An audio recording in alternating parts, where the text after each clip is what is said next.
ये वाला scene reel पे या यूट्यूब पे कहीं ना कहीं आपने देखा ही होगा। ये इफेक्ट का नाम है बिल्डिंग स्प्लिट इफेक्ट। ये बहुत ही अट्रैक्टिव और रियलिस्टिक वाला विजुअल देता है। ये इफेक्ट का ट्यूटोरियल एडिटिंग एडिशन यानी शोभित भाई ने दिया है, लेकिन उन्होंने इसे बनाने के लिए आफ्टर इफेक्ट का यूज किया है जो कि चलता है पीसी पे, और हम तो ठहरे फोन वाले क्योंकि हम खानदानी गरीब है? हमारा बाप गरीब, दादा गरीब, परदादा गरीब, उसका बाप गरीब, सब गरीब, सातों पुश्ता गरीब। ऐसा नहीं कि पहले गरीब थे फिर अमीर हो गए फिर गरीब हो गए, नहीं, हम शुद्ध गरीब हैं। ये एक 3D व्यू देने वाला 2D इफेक्ट है, इसलिए हम इस वीडियो को 3 पार्ट्स में डिवाइड करेंगे। Image setup. सबसे पहले हमें रॉ क्लिप यानी वीडियो क्लिप का स्क्रीनशॉट ले लेना है। फिर हम आएंगे पिक्सआर्ट पर। सबसे पहले हम इमेज को अच्छे से क्रॉप करेंगे। फिर हम पिक्सआर्ट के AI इन्हेंसमेंट टूल से इमेज की क्वालिटी को इंक्रीज कर लेंगे। आप रेमिनी का भी यूज कर सकते हो। फिर हमें इसी इमेज को एक बार सेव कर लेना है।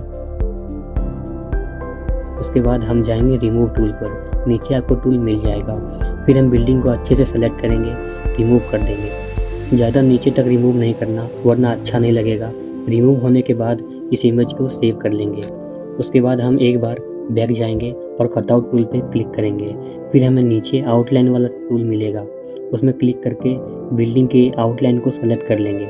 सिलेक्शन में कोई मिस्टेक हो जाए तो मैन्युअली भी इरेज या सेलेक्ट कर सकते हो। मैं अच्छे से बिल्डिंग कटआउट कर लेता हूँ ताकि परफेक्ट एडिट बने। फिर हमें इसी इमेज को एक बार सेव कर लेना है। अब बारी है सेकेंड पार्ट की, masking and 3D split. Light motion को ओपन कर लेना और एक कम FPS वाला प्रोजेक्ट ले लेना है। FPS को कम इसलिए रखा हूँ, 12 FPS पे रखा हूँ क्योंकि प्रीव्यू में प्रॉब्लम ना आए। FPS को हम एक्सपोर्ट करते टाइम इंक्रीज कर लेंगे, लेकिन बीच में अगर FPS ज़्यादा रहा तो प्रीव्यू का क्वालिटी कम हो सकता है या लैग कर सकता है। सबसे डाउन के लिए हमें पहले फुल इमेज को लेना है ताकि मेजरमेंट में प्रॉब्लम ना आए। फिर हमें उसके ऊपर विदाउट बिल्डिंग वाला इमेज लेना है जिसमें कि बिल्डिंग रिमूव कर लिया था। उसके ऊपर कटआउट बिल्डिंग वाला इमेज लेना है। उसके बाद हम इमेज को अच्छे से फिट करेंगे क्योंकि कटआउट बिल्डिंग वाला इमेज ऊपर नीचे हो जाएगा। तो हमें इमेज को अच्छे से फिट करने के लिए बीच वाला इमेज यानी विदाउट बिल्डिंग वाला इमेज और सबसे ऊपर वाला इमेज यानी कटआउट वाला इमेज, दोनों इमेज के ट्रांसपेरेंसी को कम कर लेना है। उससे क्या होगा, हमें सबसे नीचे वाला इमेज जो कि ओरिजिनल इमेज है वो दिखाई देगा और हमें उसके हिसाब से छोटा बड़ा कर लेना है ताकि वो फिट हो जाए और ऐसा लगे कि वो ओरिजिनल है। ये हम बस कटआउट वाले लेयर के लिए कर रहे हैं ताकि बिल्डिंग एक लेयर में बन जाए और बिल्डिंग में हम एडिट अच्छे से कर पाए। पहले सबके ट्रांसपेरेंसी को वापस लाएंगे, उसके बाद सबसे नीचे वाला लेयर को डिलीट कर देंगे क्योंकि मेरा ऊपर वाला दोनों लेयर का सेटअप हो गया। प्लस आइकन पे क्लिक करके राइट में से वेक्टर ड्राइंग टूल ले लेंगे और थोड़ा सा जूम कर लेंगे ताकि मास्किंग प्रॉपर्ली हो। बीच में एक प्लस का आइकन आ जाएगा, उसे हम बिल्डिंग के साइड से लेके और राइट तक क्रॉप करेंगे। नीचे ट्रैक पैड का यूज आप कर सकते हो। ट्रैक पैड को स्लाइड करने से वो बीच वाला जो प्लस का आइकन है वो स्लाइड होगा और सिंगल टैप करने से सिलेक्शन होगा। फिर हम कुछ ऐसा सिलेक्शन कर लेंगे। उसके बाद नीचे वाला पूरा एरिया वो कवर करते हुए राउंड लेंगे क्योंकि मुझे सिर्फ ऊपर वाला एरिया चाहिए, पूरा बिल्डिंग नीचे का ढक देना है। उसके बाद बिल्डिंग वाला लेयर और ड्राइंग वाला लेयर दोनों का एक एक कॉपी करके लेयर को नीचे ले आएंगे और हाइड कर देंगे ताकि मुझे देखने में प्रॉब्लम अभी ना हो।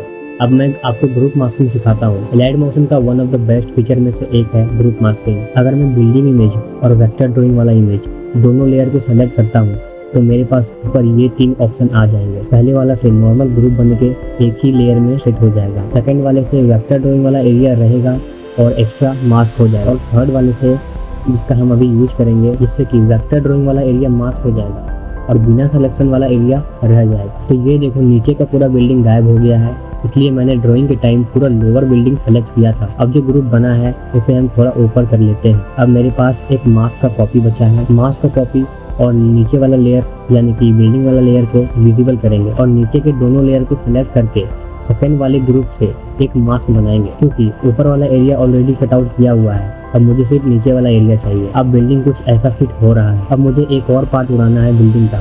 हम वेक्टर ड्राइंग पे जाके कुछ इसी तरह का ड्राइंग बनाएंगे सेकंड पार्ट को उड़ाने के लिए और नीचे के पूरे बिल्डिंग को कवर कर देंगे। ऊपर एक मास्क और नीचे एक मास्क। अब बीच वाला एरिया रह गया है क्योंकि ऊपर वाला एरिया ऑलरेडी था और नीचे वाला एरिया हमें कुछ करना नहीं है, तो बीच वाले एरिया को इधर उड़ाएंगे। इसमें डबल मास्किंग हुआ है। अब मुझे मिडिल वाले बिल्डिंग में जाके एडिट ग्रुप में जाके और ड्राइंग वाले लेयर को कॉपी लेयर कर लेना है। याद रखना एडिट ग्रुप नीचे मिलेगा आपको, वहाँ से कॉपी लेयर करना है। फिर बाहर आके पेस्ट लेयर कर देना है। ड्राइंग वाले एरिया को ही कॉपी करना, फिर उसे लास्ट बिल्डिंग इमेज के साथ सेकेंड वाले ग्रुप मास्क के साथ यूज करना ताकि ड्राइंग एरिया विजिबल रहे। ग्रुपिंग आप लोग ध्यान से करना, सेकंड कब करना है, फर्स्ट कब करना है। इसी तरह हमने बिल्डिंग के 3 पार्ट्स कर लिए। सबको अपनी जगह पर फिट करके देख लेना एक बार कि सब कुछ ठीक से है कि नहीं। फिर से हम वेक्टर ड्राइंग को ले लेंगे और कुछ ऐसा बनाएंगे। आप लोग देखो, अच्छे से बनाना है। नीचे का पार्ट है वो, मतलब कि वो अंदर का पार्ट है। ड्राइंग आप लोग अच्छे से करना। अगर थोड़ा मिस होता है तो डॉट्स पे क्लिक करके आप डॉट को मूव कर सकते हो। एक बात याद रखना कि आप डॉट्स पे क्लिक करके डॉट्स को मूव कर सकते हो और डॉट्स पे आप डायरेक्ट क्लिक कर सकते हो। फिर ड्राइंग लेयर को उस बिल्डिंग पार्ट के नीचे लाना है। जिस बिल्डिंग का, मतलब कि जिस वाले पार्ट का आप नीचे का लेयर बना रहे हो, उसी के नीचे हमेशा रखना है लेयर को। ड्राइंग लेयर पर क्लिक करके कलर एंड फिल वाले ऑप्शन पे आ जाना है। फिर 4th नंबर वाले पर आना है। मीडिया में जाने के बाद फिर ये वाला टेक्सचर इमेज को सिलेक्ट कर लेना है। इसका ड्राइव लिंक आपको डिस्क्रिप्शन में मिल जाएगा। फिर उसे हमें थोड़ा डार्क करना है। उसके लिए हम लेयर पे जाएंगे और इफेक्ट पे जाएंगे और उसमें सैचुरेशन वाइब्रेशन वाला इफेक्ट ले लेंगे। आप लोग सर्च कर सकते हो। सैचुरेशन को कम कर लेना है कुछ 58% तक। फिर सेकंड इफेक्ट में एक्सपोजर एंड गमा वाला इफेक्ट लेना है और गमा को और ऑफसेट को थोड़ा कम कर लेना है अपने हिसाब से, और एक्सपोजर को भी अपने हिसाब से कम कर लेना है। आप लोग खुद से करोगे, आप लोग को आइडिया हो जाएगा कि कितना बेटर लग रहा है। वो अंदर का पार्ट है, इसे थोड़ा डार्क कर दिया ताकि वो लगे रियलिस्टिक है। अब बिल्कुल 3D लुक आ रहा है, आप लोग बिल्डिंग को देख सकते हो। फिर इस लेयर को डुप्लीकेट करके नीचे वाले पार्ट पे स्लाइड करना है। याद रखना उसी पार्ट को हम नीचे वाले पार्ट के लिए यूज करेंगे। और एडिट पॉइंट्स पर जाके लेफ्ट वाले डॉट्स को ठीक से सेट कर लेना है।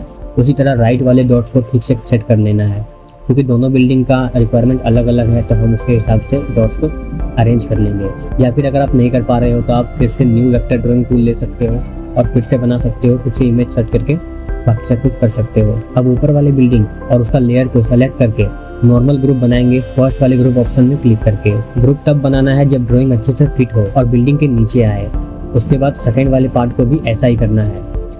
फिर बिल्डिंग अच्छे से फिट कर लेना है और सबसे ऊपर वाले बिल्डिंग लेयर को सबसे नीचे वाले लेयर में लाना है और सबसे नीचे वाले को सबसे ऊपर वाले में लाना है। मतलब सबसे नीचे वाला बिल्डिंग का जो लेयर है, वो जो बड़ा वाला है, उसको सबसे ऊपर लेयर में या लेयरिंग में नीचे ऊपर सेट करना है और सबसे ऊपर वाला जो पार्ट है उसको लेयरिंग में सबसे नीचे सेट करना है। और मिडिल वाला तो मिडिल में ही रहेगा। उससे क्या होगा, आप जो वेक्टर ड्राइंग बनाए थे वो वाला इधर उधर नहीं होगा, सब कुछ सेट हो जाएगा। आप लोग देख सकते हो प्रॉब्लम हो रहा था, अभी सेट हो गया है। अब सब अच्छे से अंदर हो गए हैं और अच्छे से फिर एक बार सेट कर लेना है। फिर हम सिंपल सा एनिमेशन दे देंगे। एनिमेशन देना आप लोग को आता ही होगा, लेकिन मैं बता देता हूँ। सबसे ऊपर वाला बिल्डिंग में जाके मूव एंड ट्रांसफॉर्म पर जाके थोड़ा आगे टाइमलाइन करके की फ्रेम सेट करना है। तो मैं 1 सेकंड आगे कर लेता हूँ और फिर एंड में जाके एक की फ्रेम सेट करना है। एंड वाले की फ्रेम पर बिल्डिंग को थोड़ा ऊपर लाना है जितना आप उड़ाना चाहते हो। ज़्यादा मत उड़ाना वरना अनरियलिस्टिक लगेगा। फिर मूवमेंट का ग्राफ सेट करना है ताकि मूवमेंट स्मूथ हो सके। याद रखना हम लोग रोटेशन पे ग्राफ सेट नहीं करेंगे, सिर्फ मूवमेंट पे ग्राफ सेट करेंगे, क्योंकि रोटेशन हम लोग लास्ट तक चाहते हैं होते रहे। फिर सेम चीज़ नीचे वाले बिल्डिंग पे करना है, उसमें भी आप लोग को मूव करना है और इसमें थोड़ा सा उल्टा रोटेशन कर देना है ताकि दोनों अलग अलग रोटेट हो। फिर कुछ ऐसा उल्टा हुआ दिखाई देगा, लेकिन ये एनिमेशन फोटो पर हो रहा है और हम चाहते हैं नीचे गाड़ियाँ चलती रहे। इसके बाद हमें ज़्यादा कुछ करना नहीं है। सबसे पहले हमें वीडियो को ले लेना है, वीडियो फुल इमेज में ही आ जाएगा। उसके बाद हम वीडियो को ट्रांसपेरेंसी को थोड़ा कम कर लेंगे। कम करके हम जितना फोटो में स्क्रीनशॉट लिया हुआ था वो वाले को मैच कर लेंगे। मैच करने के बाद एक्स्ट्रा पार्ट को रिमूव कर देंगे और आप थोड़ा स्लो मोशन इफेक्ट भी डाल सकते हो, वरना नहीं भी डालोगे तो चलेगा। मैं थोड़ा स्लो मोशन इफेक्ट डाल रहा हूँ। उसके बाद आप लोग वीडियो पे वाइप वाले इफेक्ट को लेना है। वाइप सर्च कर लेना, WIPE वाइप। उसके बाद आपको वाइप को यहाँ पर नीचे एंगल का ऑप्शन मिलेगा वाइप में, उसे आपको 180 डिग्री करना है। उसके बाद नीचे आना है। उसके बाद आप लोगों को ऊपर जो एंड का ऑप्शन है उसे थोड़ा कम कर लेना है और वो बिल्डिंग के नीचे तक जब आ जाएगा, जब आपका बिल्डिंग अच्छे से उड़ता हुआ दिखने लगेगा, वहीं तक रखना है। उसके बाद हम फेदर इफेक्ट को लेंगे। फेदर इफेक्ट को थोड़ा सा बढ़ाएंगे, ज़्यादा नहीं बढ़ाना है आपको अपने हिसाब से बढ़ाना है, जिसमें कि ओरिजिनल लगे देखने में। सब कुछ देख सकते हो फिट हो चुका है। अब हम इसमें थोड़ा सा कलर ग्रेडिंग करेंगे। अब ये लास्ट पार्ट है कलर ग्रेडिंग, तो कलर ग्रेडिंग हम लोग करेंगे। बस मेरे पास तो ऑलरेडी बना हुआ है, मैं उसे कॉपी करूँगा, यहाँ पेस्ट कर दूँगा। तो ये देखो ये बेस्ट हो गया है। अब हम एक्सपोर्ट करने से पहले याद रखना फ्रेम रेट को फुल कर लेंगे। फ्रेम रेट हमारा 12 सेट था ताकि हमारा वीडियो लैग ना हो। तो आप लोग वीडियो का प्रीव्यू देख सकते हो।